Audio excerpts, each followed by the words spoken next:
nobody knew what had happened with Vicki. She just was at the bus stop 1 minute and then wasn't at the bus stop. You want to know if she's alive or if she's dead. Your sister Vicki, how did her disappearance affect your mother? It took 2 years, but it killed her. Back then, none of us had any idea how inextricably linked those two families would become. We are members of a special club nobody wants to be in.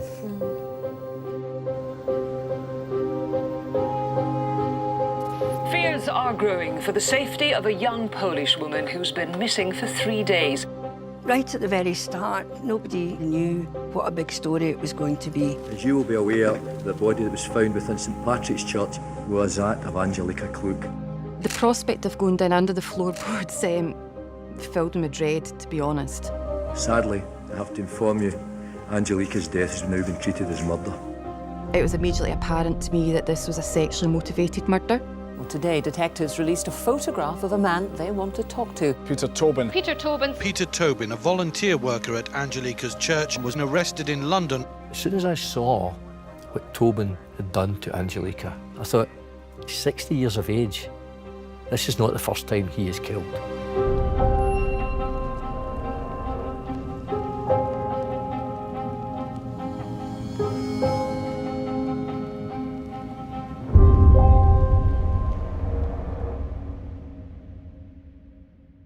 This is a Scotland Yard murder bag. It's been at the scene of violent death hundreds of times. Now, although the murder squad itself was formed in 1906, over the past 5 years, the success rate has been 95%. What do you put that down to, Inspector? Well, as the years pass, forensic science becomes better and better, and the fingerprint departments are becoming better and better. We can solve murders today which maybe 50 years ago would have been unsolvable purely from the scientific angle.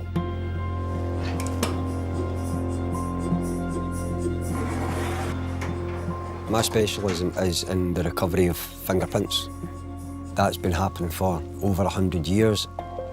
Started off with powders, but what we do is much more scientific and much more based on a better understanding of what's happening both within the fingerprint and what is potentially present.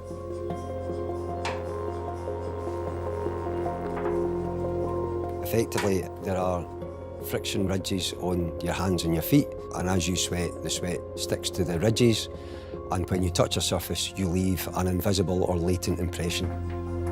Sweat is 98–99% water, with the other 1 or 2% being different chemicals and compounds, and those are the things that we target. Those chemicals have an interaction with the surface in a manner that you can potentially recover any fingerprints on those surfaces. Almost like the ghost impression of where those fingers had touched.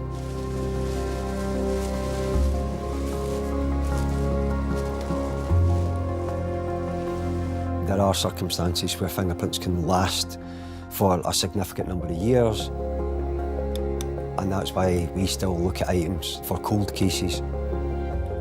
It is a huge buzz when you find something that helps paint a picture or helps add to a story, particularly when that story is pointing towards a serial killer.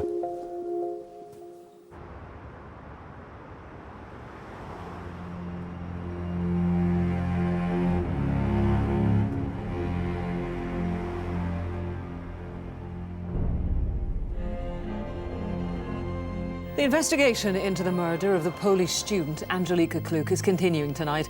Major forensic work has been underway since the body of the 23-year-old was found hidden beneath the floorboards of a church.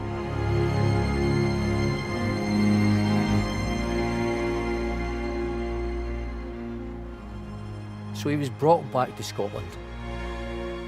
And then, later on in that week, we got the DNA identification. We searched the Scottish DNA database first and we got no match at all. So we then searched the national DNA database and that's when we got a named match. And the match came back against Peter Tobin. That is the start, because you have to think ahead. And they knew what would come up at the court. Consensual sexual intercourse, that's why his DNA would be there.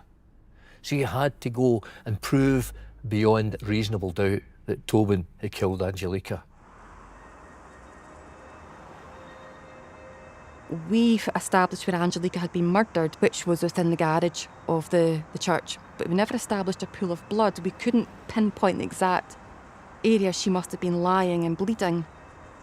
And we couldn't work out how she got down the hatch without any blood getting transferred onto the hatch because it's such a tight space. Her body was actually wrapped in a tarpaulin. So the tarpaulin became really interesting. The tarpaulin was submitted to us after the biological samples had been taken off it to recover the fingerprints from it. So we did recover fingerprints, we photographed them, and then we send the file and a print. What the machine does, it allows us to put the image of the mark that we want to look at underneath, and it brings it up on this plate here. The other side is the fingerprint form taken from the suspect or the accused. To identify this mark as having been made by this person, we have to find sufficient characteristics in each of the marks which appear in the same place on each. And the one that looks as if it's quite busy with characteristics, and I'm looking at ridges here, and we always go from one side to the other side.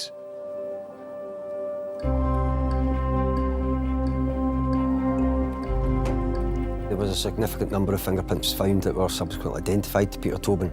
None of them were particularly significant in terms of the position of them. There was just so many of them, but that in itself, being so many belonging to Peter Tobin and little or none belonging to anyone else, was in itself reasonably significant. During the post-mortem, there'd been small bits of wood found in Angelica's skull. And we had a table leg submitted into the laboratory for examination. There was 4 of them. One of them did have blood. We sampled that. It matched Angelica Kluck's DNA profile. So we were able to give the opinion that in the whole context of everything, most likely this had been the weapon used to strike her. There was an overwhelming forensic case against Tobin starting to build up. We had his fingerprints, his blood-stained clothing. There was some DNA, some blood on the watch that he still had on him. So there was a lot of evidence of her on him and him on her. So really powerful stuff. A man appeared at Glasgow Sheriff Court this afternoon charged with the murder of Angelica Kluck. Peter Tobin, who's 60, also faces 2 further charges of attempting to pervert the course of justice. Peter Tobin made no plea or declaration and was remanded in custody.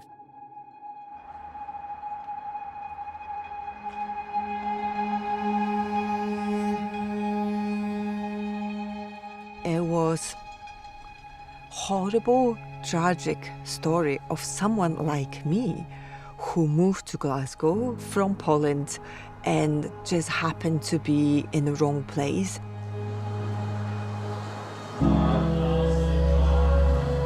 Tonight in Glasgow, a Catholic Mass for a Polish community grieving the loss of one of their own. The murder of a young student from Gdansk has shocked many. I think that being a woman and being a migrant adds a lot of vulnerability to your status. She was in a very safe environment, perceived safe environment. She was in the church, and someone asked her for a favor. He was a handyman in a religious community when everyone should feel safe. Surely you will help him because you don't want to be perceived as one of the migrants who is a scrounger, who is being described in the media. And I think that adds to Angelica's vulnerability. Her sister said Angelica had an extraordinary enthusiasm for life. I hope that those who met her, had contact with her, will remember her by that. That she was able to pass on that enthusiasm. And in that way, she won't die in your memory. And this is really important to me and to my dad.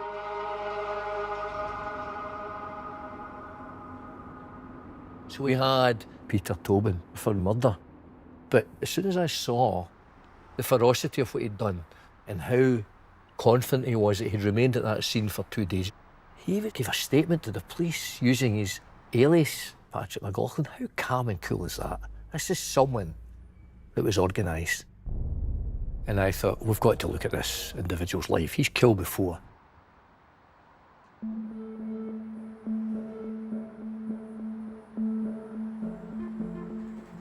So Operation Anagram was a very confidential setup. It was a locked room with a team of detectives working away to look at Tobin's whole life, go right back to when he was born and see what else he's done.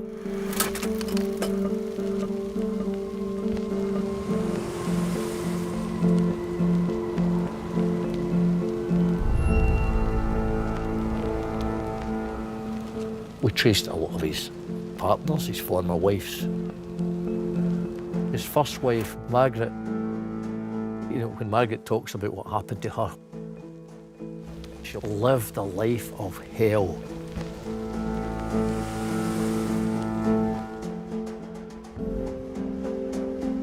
A psychiatrist is a medical doctor that deals with mental illness, and a forensic psychiatrist does that, but specifically with individuals that have a history of violence or offending. So we tend to assess people in courts, in locked psychiatric units, and also in prisons. So when you look at any individual that commits repeated severe violence, that usually is related to a number of factors. Firstly, it's about their own experiences in childhood and adolescence, and a large proportion of these people, who are mostly men, just show the huge lack of empathy. And it also tells us a bit about their personalities. They tend to be quite impulsive, they tend to be quite aggressive, and it also tells us about how they view dynamics in a relationship. So Tobin's wife, Margaret, was very young and very vulnerable when they first met. She was only 17. When you first met Peter Tobin, he appeared on the face of it very charming. I mean, you were pretty much swept off your feet in a sense. That's correct, yes. He was very gentlemanly. He dressed very nice in a suit, and they just had very good conversation. But after you'd been out with him for some time, you saw the darker side of him. How did that manifest itself? So we went up this flat, and then I said, I have to go now, thank you very much, and will I see you again? So I made towards the front door, and he followed in behind me, and then just suddenly as I opened the door, he just slammed it shut and said, no, you're not leaving here. And he just pulled me by the arm and pushed me over into the middle of the floor. One thing that really stands out is that he's actually quite charming when he first meets his victims, and then he gets them into a scenario or a situation where they're vulnerable. He kept you a prisoner for quite some time. Yes, for a good few months when I was in that flat. If I tried to get out or tried to call for help, as it was a tenement, he would shut me up, gag me with his hand, or throw me down on the chair or against a wall. He controlled different aspects of her life. Not only did he overtly control their interactions by intimidating her, scaring her, and arguing with her, he controlled her ability to literally leave their accommodation and go where she wanted to. So it feels like he tried to almost have a holistic approach in the way that he was controlling her. He kept a knife. When he wanted to rape me and I wouldn't consent to it, I eventually got a good dig in the side with a knife. And I suppose the most serious assault was a very violent assault. Yes, if it hadn't been for a gentleman below who had seen the blood through his ceiling, I would probably be dead now. Often when we see domestic violence or any form of severe violence, the reason that there's an escalation is because the perpetrator almost builds up a tolerance. So they need to up the ante, they need to find a higher stimulus to get the same kind of buzz as their first act. You then went to Brighton, and he forced you to marry him using two of his friends as witnesses because you were at that point still underage under English law. This all strikes me as somebody who was calm and calculated with a degree of equanimity as opposed to being agitated or scared. And the reason that I think that is clinically significant is that that is one of the key features of being a psychopath. You started to get a picture of someone that was a controlling individual, someone that was extremely violent. Margaret was a victim of horrendous abuse in the 60s. But it was the 1960s. Where could she go? Where could she get help? Who could she speak to? She had no one to go to.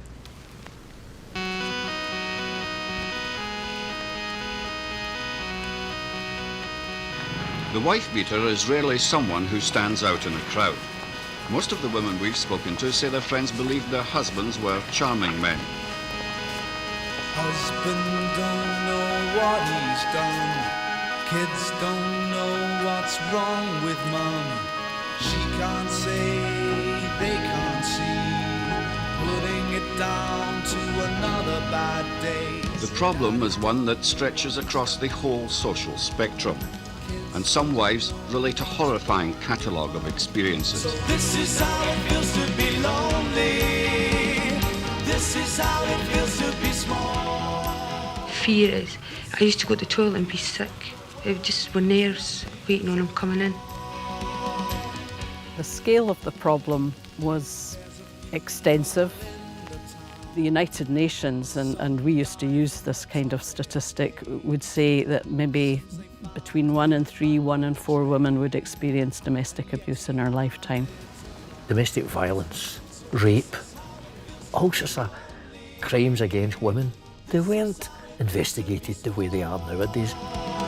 This is how it feels when your word means nothing at all. The changes that happened through the 70s and into the 80s that ended up being really quite significant political changes grew out of the women's liberation movement, the feminist movement, and many of those women were survivors of violence, of domestic violence, and then became drawn into this movement which was about learning that what happened to them wasn't their fault, their responsibility, as they were so often being told, not only by perpetrators, but by the kind of messaging of wider society. The woman should always walk on a well-lit side of the street as opposed to a dark area, where she should arrange to walk with friends if she can, where she should arrange to be met from a late-night function. If all those common-sense precautions were to be taken, the vast majority of offences against women would be avoided. So this is how it feels to be lonely.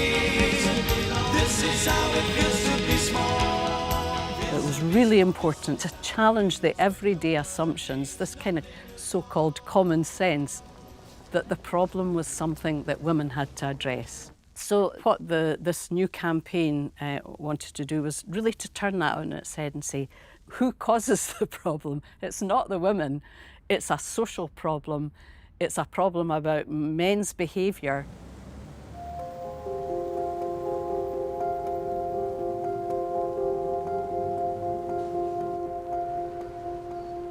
I think in that original campaign there were 64 billboards erected on stands on Princess Street, so they were completely unavoidable. They were in a large number of the bus shelters around town. They're all striking images by Frankie Raffles, and this one shows a woman sitting in a nice, comfortable suburban home. She lives with a successful businessman, loving father, and respected member of the community. Last week, he hospitalised her. This poster really was about saying domestic violence isn't something that just happens in certain kinds of houses or to certain kinds of people. Again, nice middle class, comfy house, 2 little girls playing with their toys. By the time they reach 18, one of them will have been subjected to sexual abuse. From flashing to rape, male abuse of power is a crime. The immediate public impact was significant. People were more aware of the issue. We say it is not acceptable. Violence against women is a crime and we should have zero tolerance for that crime. One of the issues that also was on the agenda was that the criminal justice system wasn't solving the problem, it was part of the problem.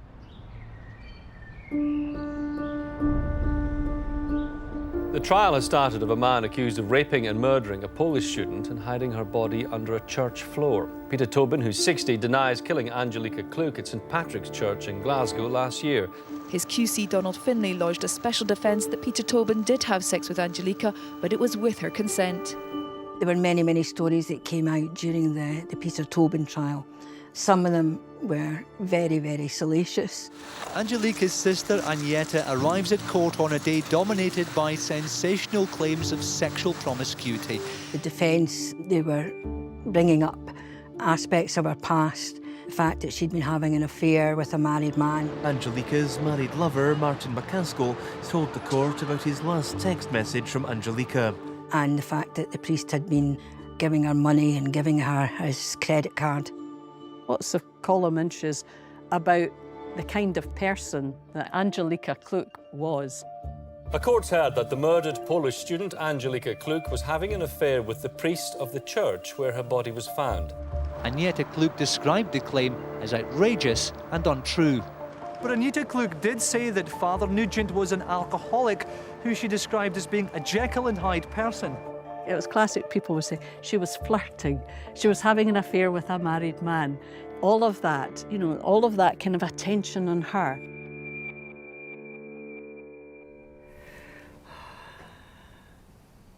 In front of me, I have 11 of the headlines talking about her sexuality.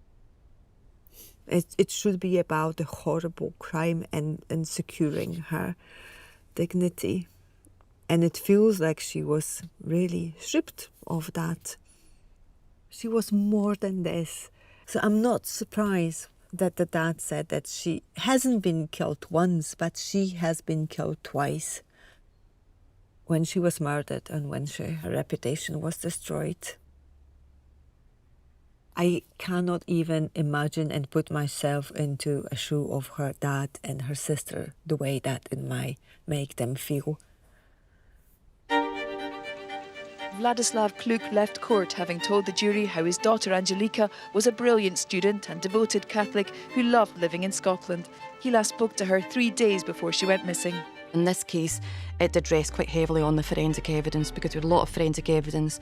So I ended up spending 2.5 days in the witness box. The Angelica Kluke murder trial has had forensic evidence linking the Polish students with Peter Tobin, the man accused of her killing. DNA taken from semen recovered from Miss Kluke's body had been, according to tests, a complete match for Peter Tobin's. The main thrust of the defence was that Angelica and Peter Tobin had been in a consensual sexual relationship, that they'd had intercourse and he had left her and then someone had come along and murdered her. The jury's also been told about a fingerprint from Mr Tobin being found on tape used to gag her. Because it wasn't sticky tape, we knew there was a really good opportunity to recover DNA from that partial mark. And that's what happened. The probability of the DNA profile originating from another male unrelated to Peter Tobin is estimated to be around 1 in 1 billion. Peter Tobin has been found guilty of the rape and murder of the Polish student Angelica Kluke at a church in Glasgow last September. After 6 weeks, the jury took 3.5 hours to decide he was guilty. The killer had shown little emotion. Then, as he left to face a punishment period behind bars of 21 years, Tobin lashed out at the photographer. I think that was the first time the public duly got an opportunity to see the real character behind Peter Tobin. It was good to see that he got that justice, because there's no doubt in my mind and in the minds of any of the police officers that had investigated Tobin's past, that he would have gone on to kill and kill and kill again.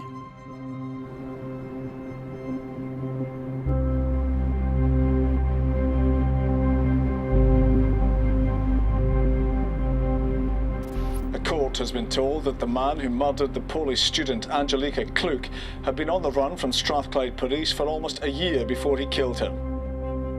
My first involvement in the story was I was just asked to look into Peter Tobin's background because he was a sex offender on the run when he killed Angelica Kluk, so I was asked to look at that, what had gone wrong. Peter Tobin was convicted of raping and murdering Angelica Kluk 3 weeks ago, but for legal reasons, this part of the story could not be told until today.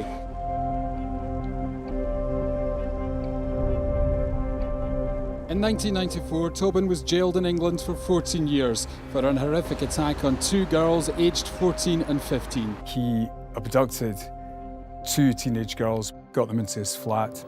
Police were first alerted when the 2 girls went missing on Wednesday evening. The older girl returned home early the following morning and told her parents that both she and her friend had been sexually assaulted. He left them with the gas on in the flat. They survived the attack, but it had a dreadful effect on both of them. Tobin went on the run. I think he was on the run for 40 days.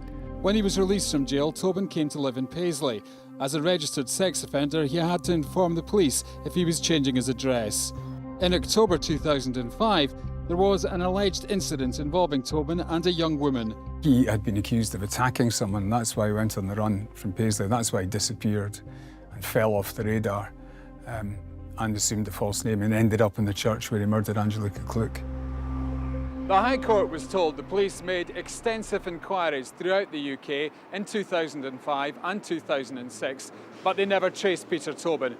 It was only after he had murdered Angelica Kluk that they found him hiding in a hospital in London under a false name. This headline here, The Betrayal of Angelica, and the story describes the catastrophic failure of the criminal justice system, which allowed Peter Tobin to remain on the run for over a year.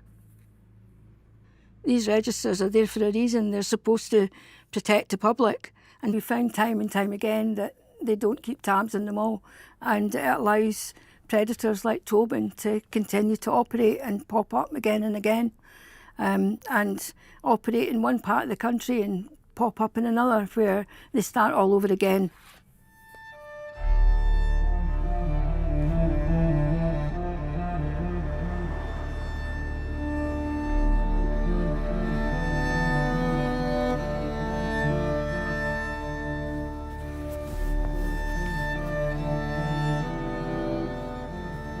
This is someone that travelled throughout the UK. He was someone that was mobile, someone that used false names. And we started to find out very quickly they had lots of addresses. Everywhere in this map here, the UK, he knew exactly what he was doing. He was working at places where vulnerable people were.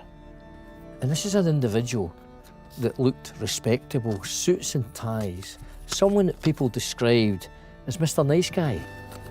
He was a groomer.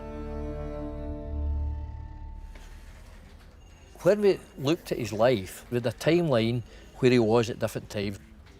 And it soon became missing people that we're looking at. Every single police force in the UK was reviewing their missing people and undetected murders and rapes. If he was in an area, the police force in that area would want to know if he had any connection to their missing people, and they would look at them and review them.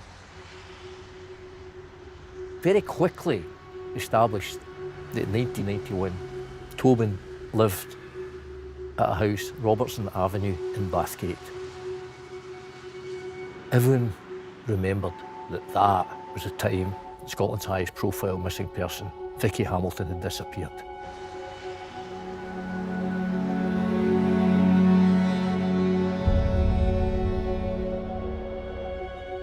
Peter Tobin didn't feature in the original missing person inquiry at all.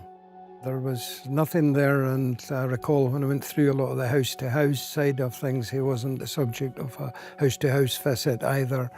That area was out with the parameters that they'd decreed at the time, just out with it. So Lothian Borders Police, they actually reviewed that missing person, and very quickly there was a potential opportunity. When Vicki Hamilton disappeared, her purse had been found at a bus station in Edinburgh. When we submitted that and a detailed analysis was carried out on the purse, they found traces of saliva, which ultimately was traced and was found out to be the DNA relating to Peter Tobin's son. That was a major surprise. He'd probably been sucking in his mouth the corner of it, and it's from that area there that this DNA came from. That is familial DNA that links directly to Peter Tobin. That's evidence, 100% evidence to link Tobin to Vicki Hamilton.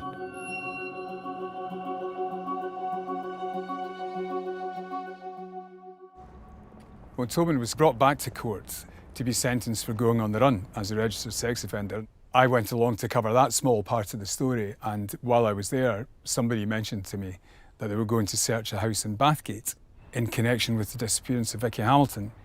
And, you know, I was just astonished because it was Vicki Hamilton. In 2006, when the news broke of a Polish girl going missing in Glasgow, it was just one of these, oh, right, okay, here we go again, switch the news off, because it was just too close to home, a missing girl. And I don't think we really took much notice of it until we got a phone call and they were like, we need to come down and speak to you.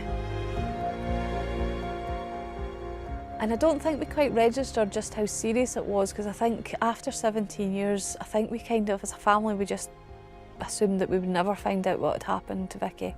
It was just always just going to be a missing persons case.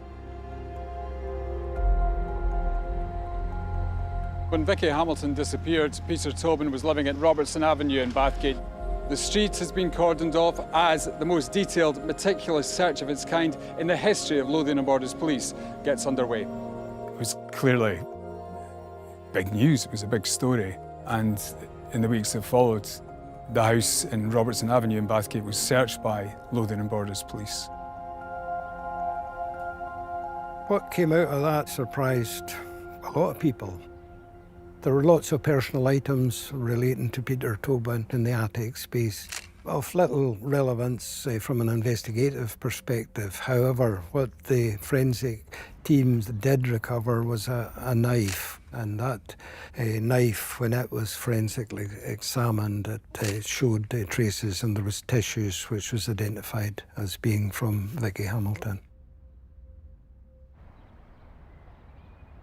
When we saw in the news about the tent going up in his back garden and the forensic scientists in there, I think we collectively knew something had been found.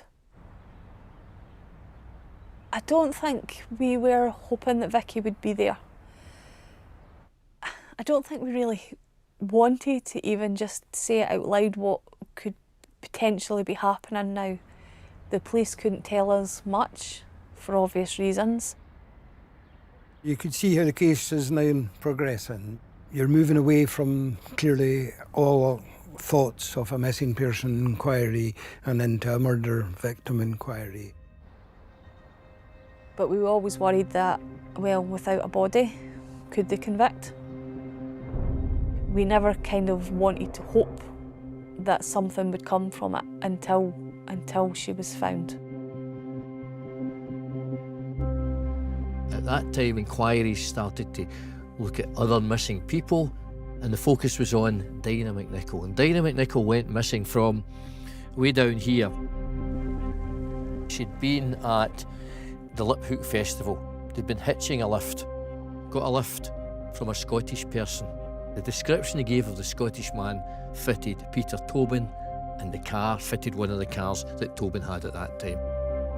So start making inquiries, and it was found her bank card had been used at cash machines all the way along the coastal line to get to Kent.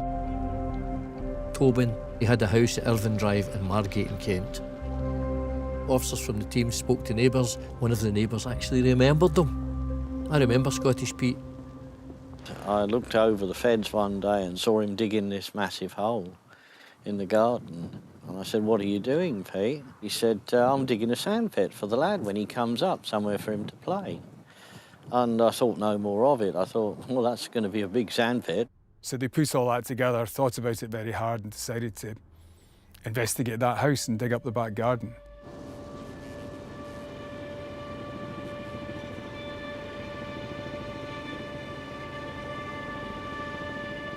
That was the thing with the Angelica Klook murder and Operation Anagram. There were so many sad twists and turns, things you were never prepared for. I was aware that they were carrying out the searches in Margate, and when it became known that they'd found human remains, I spoke to someone connected with the police in Edinburgh and asked whether I should go to Margate, and they said yes. I went to Margate that day and drove to Irvine Drive. There was a lot of media there. I seem to remember the weather was pretty bad. You know, when you arrive at something like that and the network television broadcasters are there, you know, it was clear you were walking into a major news story. I was at college. I was at college and I'd came out of my class and I'd got a phone call saying you have to come to Sharon's right now. The police in Essex went to Tobin's old house in Margate thinking they might find Dynamite Nickel, and to their astonishment and to everyone's astonishment, they found Vicki Hamilton.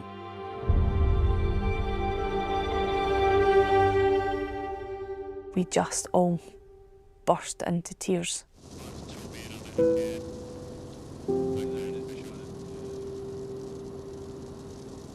It was just incredible, you know, the idea that Vicki Hamilton, who disappeared in Scotland, this 15-year-old girl, was in the back garden of a house at the other end of the UK. It was just astonishing, mind-blowing, grim. You thought, how on earth, all these years she's been here in somebody's back garden? I remember standing trying to do a live report in Margate and not really knowing what to say. The house in Irvine Drive in Margate is just over 370 miles from where Vicki Hamilton was last seen in the centre of Bathgate in 1991. When we got told Vicki had been found, it was just shock and complete disbelief. And then once the feelings kind of dissipated, it kind of came to realise, hang on, why is she in a back garden 400 miles away? What had happened for her to be there? And then realisation kind of set in that her final moments must have been horrendous. You know, it emerged that he must have murdered her in Bathgate, and then a number of weeks later taken her body to the south of England in bin bags in his car. For years, this hole in the ground has been the resting place of Vicki Hamilton. Then when the evidence came out about how she'd been bisected and how she'd been wrapped up, and that brought up a whole new sense of feelings of, whereas ignorance was maybe a bit bliss, where we could just say she'd went missing. But then realising she had died on February the 10th when she was 15-year-old.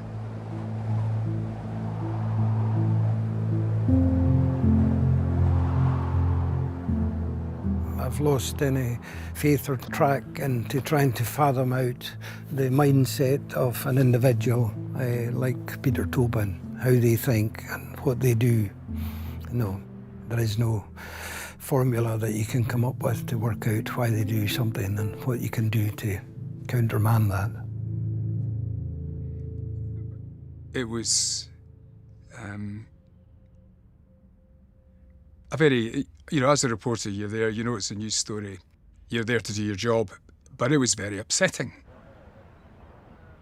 You knew that the family, after all those years of horrible tortures, you know, uncertainty, they had, I don't think closure's ever the right word to use, but they had her back. There was relief. In fact, it was suddenly good that she'd been found. The end was in sight to the nightmare. We could give her a send-off, we could have a place to say goodbye, and she could finally be with Mum, wherever that is. For police search teams, this has been a gruelling job. It has been a long week of intense physical work. The team, encouraged by yesterday's sad discovery, is determined to continue with this for as long as it takes to complete the task we came here to do. Peter Tobin's former home in Margate will be stripped bare by the police. They still believe the remains of another missing teenager, Dinah McNichol, could be here.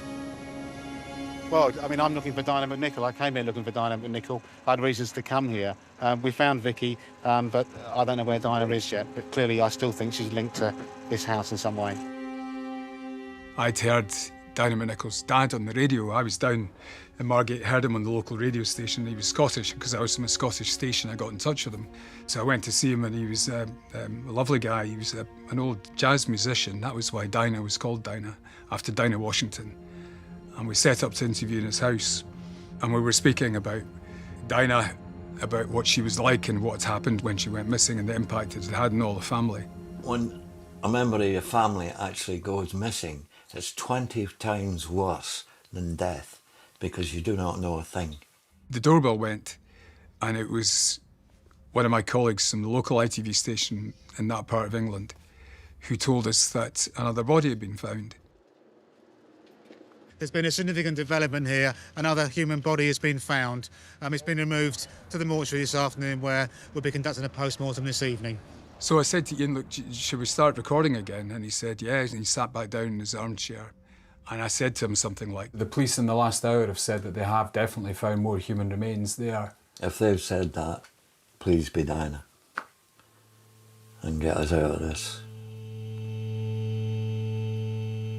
misery. To watch a dad who had spent all these years wondering where his daughter was, and he was hoping that she'd be in the back garden of this guy's house. How bad would things have to be that you would hope your daughter was in a murderer's back garden? Because, as he said, it would put them out of their misery finally. Please let it be Dinah. And I think that encapsulated, the cruelty of Peter Tobin for me. That they put people in these situations where such a horrific, dreadful, just incomprehensibly cruel act gets them in this situation where hearing that they've been found in the back garden in a shallow grave is actually something that they welcome. All week long they've been searching. Now they've found 2 bodies that may have lain here undisturbed for 16 years until now. And the question being asked here and elsewhere, perhaps louder than ever now, is could there be any more?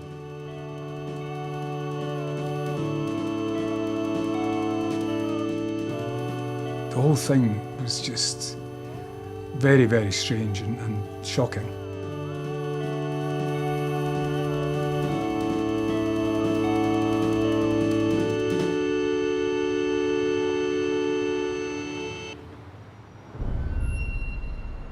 More than 17 years after schoolgirl Vicki Hamilton disappeared, a handyman has gone on trial for her murder.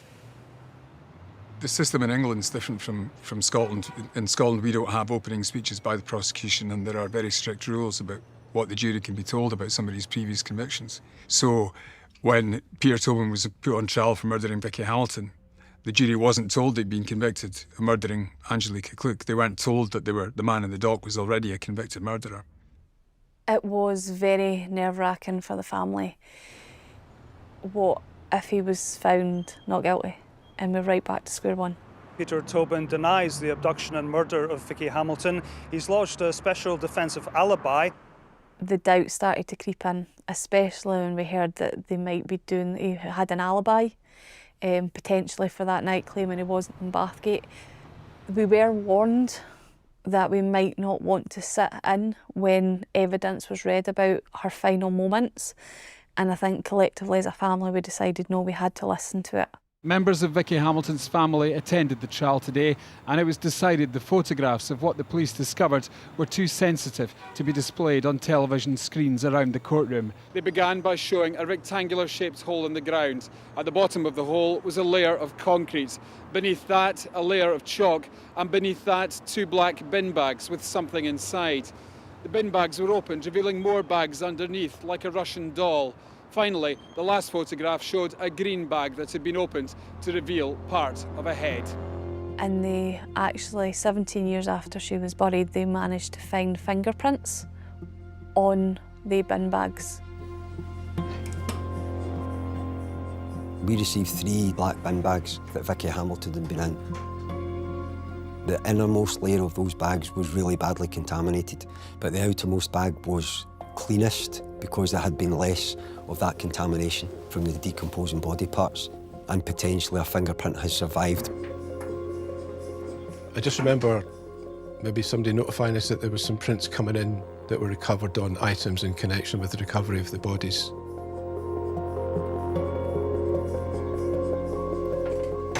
The bags obviously being so old, I don't think it was expected that anything would be found on them. So the particular technique that was used for these black bin bags was a technique called vacuum metal deposition. So I've taken a black bin bag, and to all intents and purposes it didn't look like there was any fingerprints on it. I've put it through the process, found fingerprints, and made the invisible visible. It was a surprise, a very pleasant surprise that we were able to find fingerprints on it at all. And the fact that those fingerprints were subsequently identified to Peter Tobin was very pleasing. The fingerprints of the man accused of murdering schoolgirl Vicki Hamilton were found on one of the plastic bags containing part of her body. That's the evidence put before a jury at the High Court in Dundee this afternoon. The overwhelming evidence was he was guilty, but it was still nerve-wracking, thinking there is still a chance. Even if it's not guilty, there could still be a not proven verdict. And then where do we go from there? Remember the day of the verdict, it was snowing, which is very striking. Everybody remembered that it was snowing when Vicki Hamilton went missing. And we could see the family walking up the hill to the High Court in Dundee through the snow. Snow was lying as Peter Tobin was brought into court to face justice, just as it was nearly 18 years ago. I felt physically sick. Part of me even wanted to run away in case it doesn't go the way that we wanted it to go. So when we sat down, they asked the jury if they came up with a verdict. And then when they said guilty, I think first minute, I felt like forever, but I think first minute it was just silence. And then this overwhelming relief, it was over. Well, there were cheers and shouts as Peter Tobin was convicted of the murder of Vicki Hamilton. It was a great moment of relief for her family, who had waited for many, many years to find out what had happened to their little girl. I think me and Lee and Sharon just clung to each other and we just burst into tears. As Tobin left the dock, there was a shout of "Rotten hell." And then we had to get ready to go out and read the statement. All these flashes of cameras and people shouting at you, and you're trying to act like your whole world hadn't just again changed for like the 5th time. Justice has prevailed today. We are glad this 17-year-long nightmare has finally come to an end. We are hoping we can now move on as a family and start to remember Vicki as the loving sister she was before she was so tragically and cruelly taken from us. Vicki's abduction also robbed us of our mum Jeanette, who never came to terms with the fact that Vicki never came home that night, and who died of a broken heart 2 years later, never knowing what happened to her daughter. Reading that statement outside the court was extremely important, and personally it was really important. I don't know if Angelica Klook's family were watching it. We would also like to take this opportunity to offer our condolences to the family and friends of Angelica Klook. They're in our thoughts today, as it was only after her death that we eventually found out what happened to her sister. We knew their sacrifice. Vicki was much more than the girl who was abducted and killed by a stranger, or a girl on a missing poster. Our sister was warm, clever, generous, and we will always remember Vicki as she lived, not as she died. Thank you.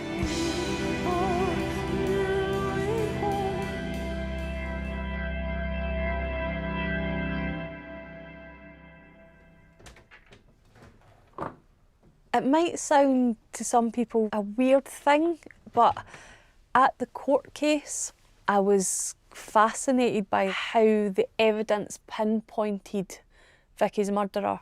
How was it still there after 17 years? And I decided at that point that could be something I would like to do. So I went and got my qualifications, which I never thought I would do. And I did part of it to make my mum and Vicki proud. And when I got my qualifications, I decided to stay on. I absolutely loved education, I loved learning, and I found out that that's exactly what Vicki was like. Vicki loved learning, she always had her nose in a book, and I'm exactly the same. Eventually went to university, got my degree, and I went straight into teaching forensic science. So I do teach the next generation about the basics of sciences and principles, about DNA, the history behind fingerprinting.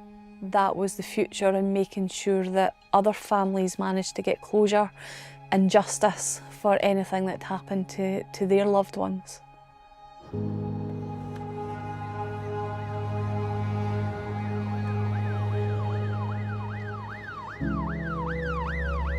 The case of Peter Tobin was almost unique in many ways. He was just about the most evil and wicked man that I've ever had to cross swords with in a criminal court. And I've done over 100 murder cases. He seemed to have absolutely no morals, no remorse, and we could only conclude murdered for pleasure.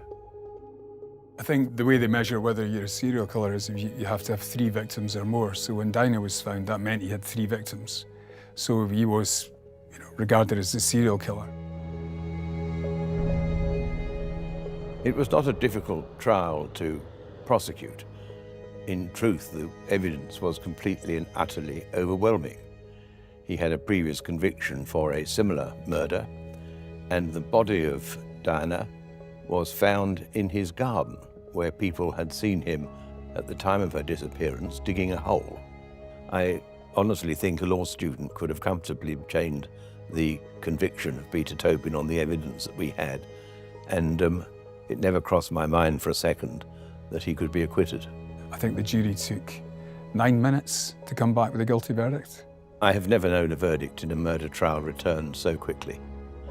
For the family that was there and throughout the trial, I think there was an element of relief that their ordeal had finally ended, and it was painful to watch them throughout the trial, holding hands and looking at the man who had murdered her. Peter Tobin, a man already convicted of murdering 2 young women, has been found guilty of a 3rd murder, and police fear he may be linked to dozens of other murders, making him one of the country's worst serial killers. There was a huge amount of speculation linking him to other missing person cases around the UK, and there was a huge amount of work done to see whether he could be linked to any other missing person cases.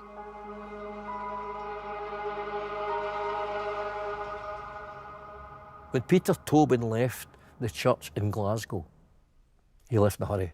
He left some of his own belongings aside at the church. And there was a small bag, and in that bag was women's jewellery. 35 items of jewellery were found in Tobin's possession. None of his ex-wives has claimed them.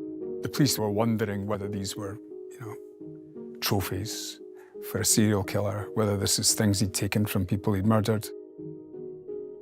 The police passed on items that had been in his possession, and there was female profiles from several of those items, and they were used going forward in Operation Anagram to see if they could be tied up with any missing persons. The jewellery, the searches in the south of England, and the huge effort that they put into trying to find out whether there were any other victims, unfortunately didn't yield any further results. And that's the sad thing. I have no doubt he has killed other people. And you always hope one day the DNA profiles may be matched. And I know that Carol still lives in hope. Since I've been doing this job, the advancements in DNA have been incredible. However, there's still a long way to go. There's even research going on. Can we take a DNA profile and tell what someone would look like? Can you imagine that? What we can do with it now is incredible, but I'm really excited to see what we can do in the future, and the next generation of people doing this job can come and give us the answers that we aren't able to find at the moment. You know, as journalists, you're supposed to try and keep away from getting too involved in stories. But when you cover something like the crimes of Peter Tobin, I developed a real hatred for him. And when I heard the news that he died, I was pleased. And to be totally honest, I hope it wasn't pleasant for him. I'd seen the impact that his utterly horrific and evil and wicked crimes had had on really nice people who didn't deserve it. So I was pleased when he died.